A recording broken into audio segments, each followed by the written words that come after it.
Kuya, pa-advise naman po.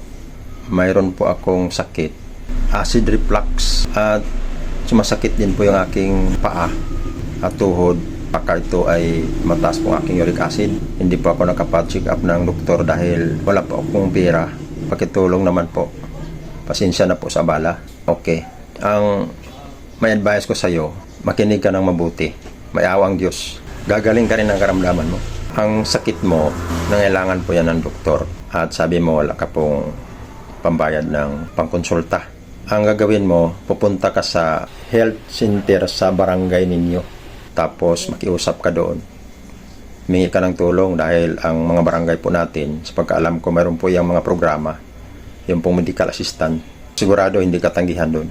Lalo na kung regular ka na doon ka po bumubuto. Yun na pong time na magagamit mo po yung purpose bakit tayo bumubuto.